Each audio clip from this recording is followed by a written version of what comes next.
आखिर में क्यों प्यार और स्नेह के रिश्ते खून के रिश्ते पर भारी पड़ गया। माही को दो शादियों के कार्ड एक साथ मिले। एक भाई की बेटी की शादी का और एक जेठ जी की बेटी की शादी का। दोनों शादियां भी एक ही दिन थीं और दोनों ही रिश्ते ऐसे की शादी में जाना टाला नहीं जा सकता था। माही कार्ड को उलट पुलट कर ऐसे देखने लगी जैसे ध्यान से देखने पर कोई न कोई सुराग मिल जाएगा या कोई दूसरी तारीख मिल जाएगी या फिर कोई दूसरी सूरत मिल जाएगी। दोनों शादियां अटेंड करने की वह क्या करेगी अब।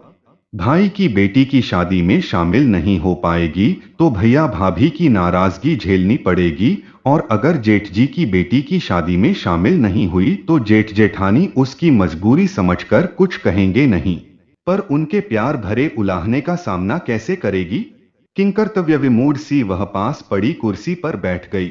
विभव से पूछेगी तो वे तपाक से कह देंगे कि जो तुम्हें ठीक लगता है वह करो। वह फिर दौराहे पर खड़ी हो जाएगी या फिर बहुत अच्छे मूड में होंगे तो कह देंगे कि तुम अपने भाई की बेटी की शादी में शामिल हो जाओ और मैं अपने भाई की बेटी की शादी में शामिल हो जाता हूं।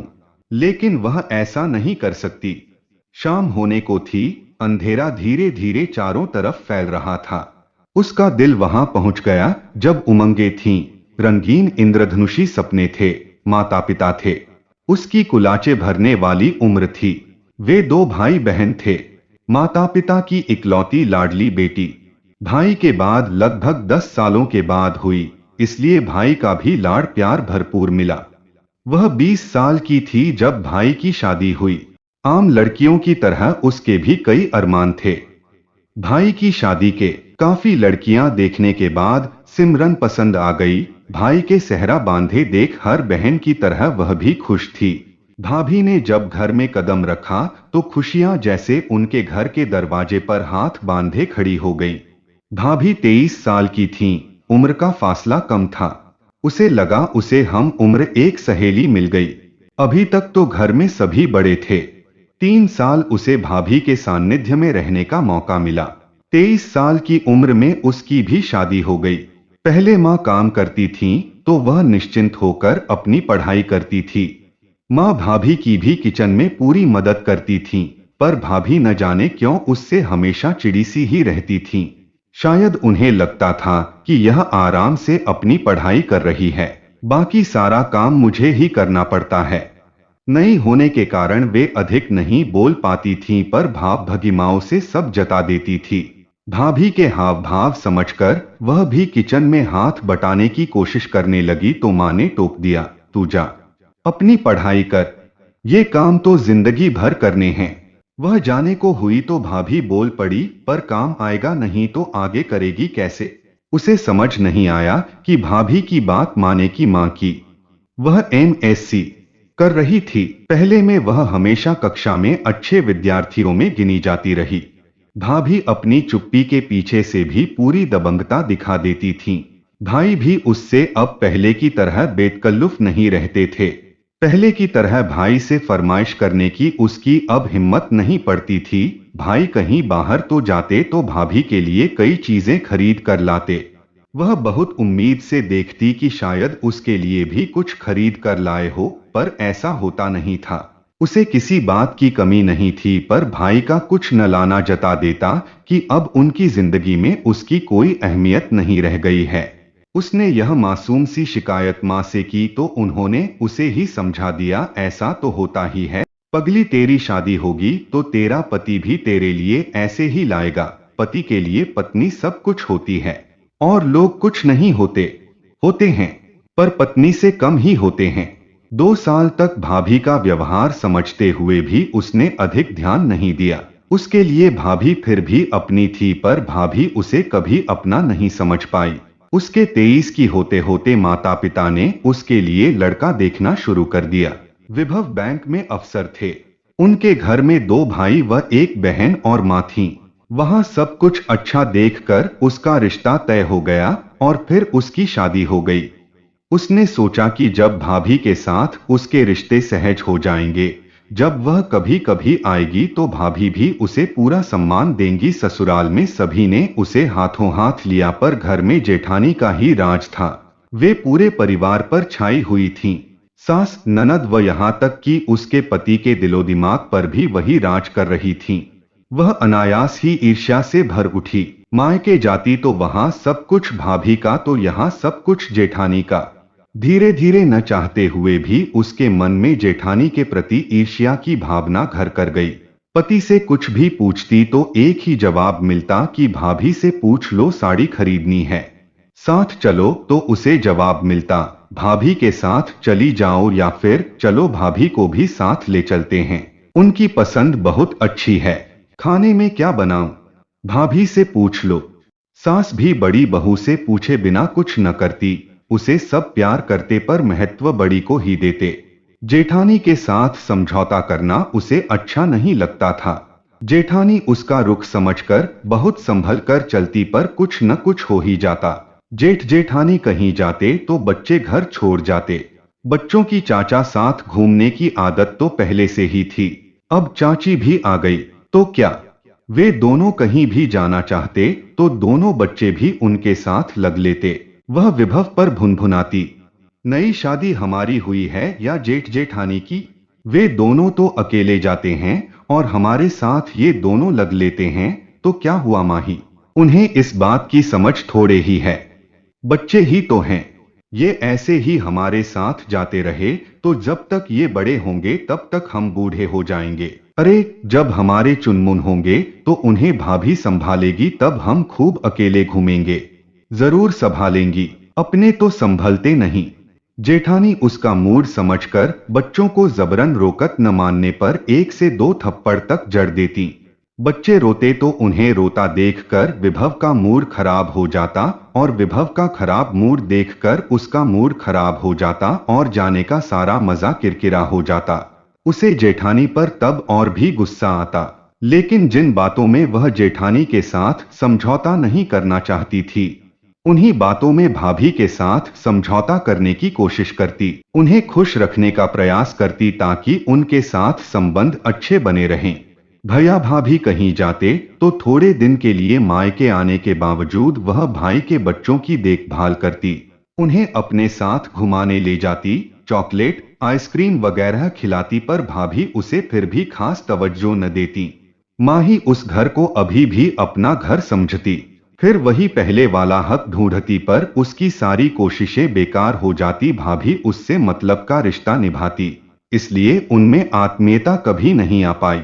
वह जब जब भाभी के साथ किचन में कुछ करने की कोशिश करती तो भाभी उसे साफ जता देती कि अब उनको उसका अपने किचन में छेड़खानी करना पसंद नहीं। वह 2 से 4 दिन के लिए आई है, माँ के साथ बैठे और जाए।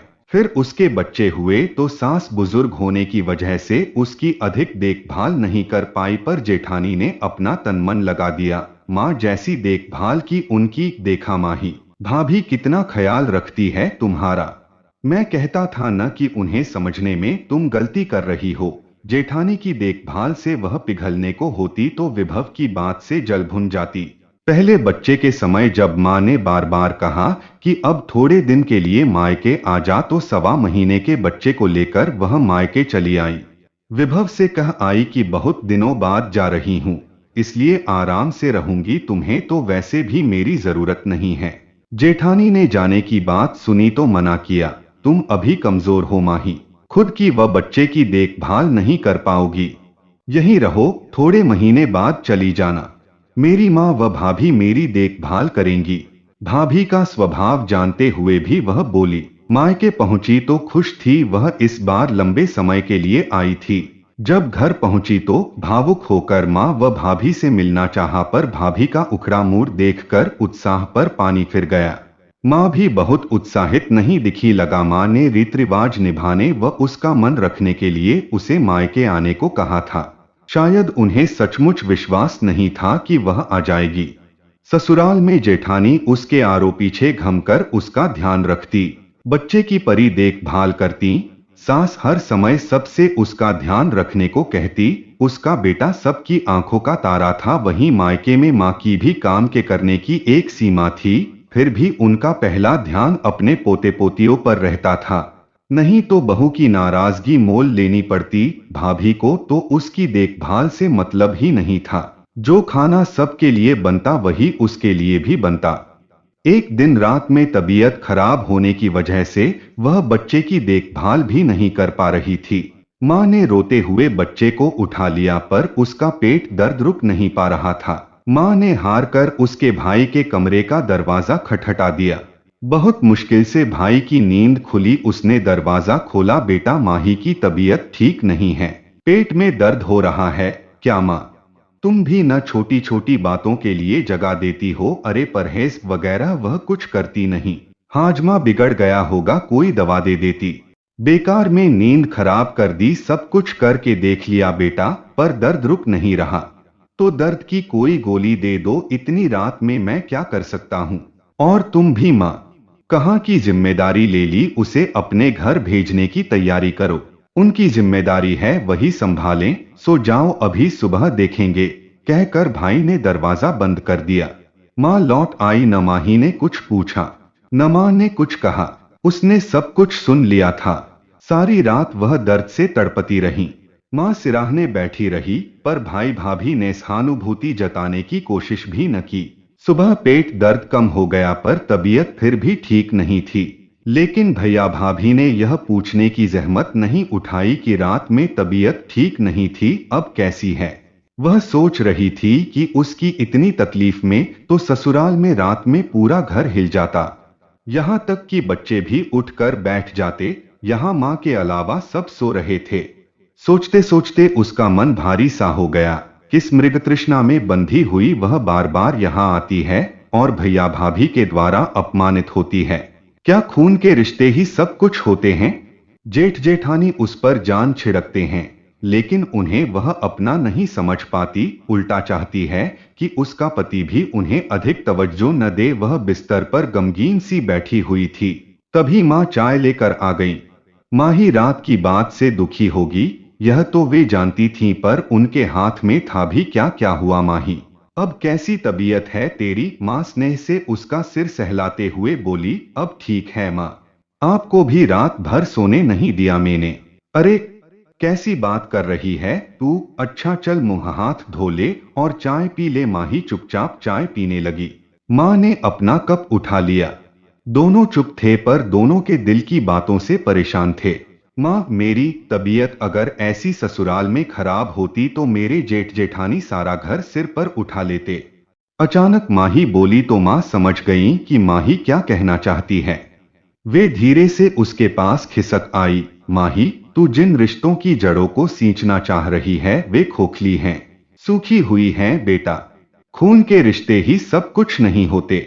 जितनी कोशिश उन्हें अपनी भाभी के साथ बनाने की करती है, उसका अंश मात्र भी अपने जेठ जेठानी के साथ करेगी तो वे रिश्ते लहलहा उठेंगे।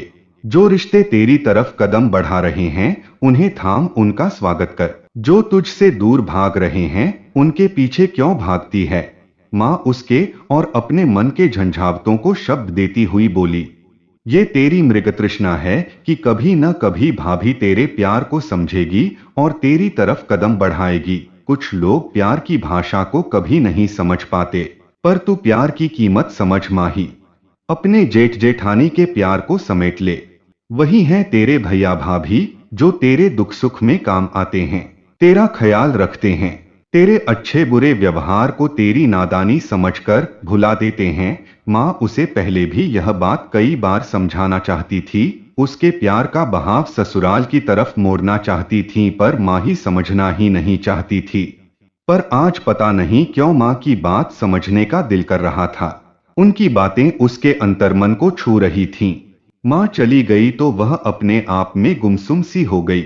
जब उसका गाल ब्लैडर की पथरी का ऑपरेशन हुआ था तब भी कैसे सास व जेठ जेठानी ने दिन रात एक कर दिया था और भैया भाभी ने बस एक फोन कर अपने कर्तव्यों की इतिश्री कर ली थी। जेठ जेठानी ने तन धन लगा दिया था। ननद भी ऑपरेशन के समय 2 दिन के लिए उसके पास आ गई थी। आज पिछली सारी बातें जैसे साफ हो रही थी। उसकी आंखों पर पड़ा भ्रम व मोह का पर्दा हट रहा था। आज पहली बार वह समझ रही थी कि जो उसे अपनाना चाह रहे थे उन्हें वह ठुकरा रही थी, और जो उसे ठुकरा रहे थे उन रिश्तों के पीछे वह भाग रही थी। सच ये भी तो भैया भाभी हैं जिनसे उसे प्यार मिलता है, उसके न सही उसके पति के हैं तो उसके भी हैं, वे रिश्ते भी तो उसके अपने हैं। वह उठकर चुपचाप सामान पैक करने लगी, तभी माँ कमरे में आ गई। क्या कर रही है माही? उसे सामान पैक करते देख कर माँ बोली, अपने घर जा रही हूँ माँ, अपने भैया भाभी के पास। माँ चुप हो गई। दोनों माँ बेटी बिना शब्दों के कड़े भी एक दूसरे के दिल की बात समझ गई थीं। दूसरे दिन माही ससुराल लौट आई। उसे वापस आया देखकर घर में सास, पति, जेठ जेठानी सभी खुश हो गए। किसी ने उससे नहीं पूछा कि वह इतनी जल्दी क्यों लौट आई। धीरे धीरे समय कुछ साल आगे सरक गया। उसके बच्चे थोड़े बड़े हो गए। फिर उनका तबादला दिल्ली से कानपुर हो गया। समय धीरे धीरे सरकता रहा। माता पिता व सास का साथ समय के साथ छूट गया। माँ के जाने के बाद मेरठ जाना बंद हो गया, लेकिन दिल्ली जेठ जेठानी के पास त्योहार व छुट्टियों में आना जाना बना रहा। तभी घंटी की आवाज सुनकर वह चौंक गई। शायद विभव ऑफिस से लौट आए थे। वह वर्तमान में लौट आई। उसने उठकर दरवाजा खोल दिया। क्या बात है माही? बहुत गमगीन सी लग रही हो, तबीयत ठीक नहीं है क्या? विभव उसे इस कदर उदास देखकर बोले। नहीं कुछ नहीं, सब ठीक है। दिल्ली से सोनिया की शादी का कार्ड आया है, जाने की तैयारी करनी है, रिजर्वेशन कराना है, यही सब सोच रही थी। वह उत्साहित होते हुए बोली, और यह दूसरा किसका है? विभव दूसरा कार्ड उठाते हुए बोले, यह मेरठ से आया है। माही लापरवाही दिखाते हुए बोली, आप बैठकर देख लो, मैं चाय बनाकर लाती हूँ। कहकर माही उठकर किचन में चली गई। थोड़ी देर बाद 2 कप चाय बनाकर ले आई। अरे यह तो साले साहब की बेटी की शादी का कार्ड है, यहाँ भी तो जाना होगा। तुम वहां चली जाओ, मैं नहीं। माही बीच में बात काटती हुई बोली, वहां आप उपहार भेज दो, हम दोनों ही दिल्ली जाएंगे, और थोड़े दिन पहले जाएंगे, क्योंकि शादी में मदद भी तो करनी है। माही पूरे आत्मविश्वास से बोली और शांत भाव से चाय पीने लगी। विभव ने चौंक कर उसकी तरफ देखा, सब कुछ समझा और चुपचाप चाय पीने लगे। समझ गए कि प्यार व स्नेह के रिश्ते खून के रिश्तों पर भारी पड़ गए हैं। आपस में प्यार और विश्वास नहीं है तो खून के रिश्तों के धागे भी कच्चे पड़ जाते हैं। इसलिए परछाइयों के पीछे भागने के बजाय हकीकत को अपनाना चाहिए। तो दोस्तों, आशा करता हूं कि ये कहानी आप लोगों को अच्छी लगी होगी, तो इसे लाइक करें और हमारे चैनल को सब्सक्राइब करें। धन्यवाद।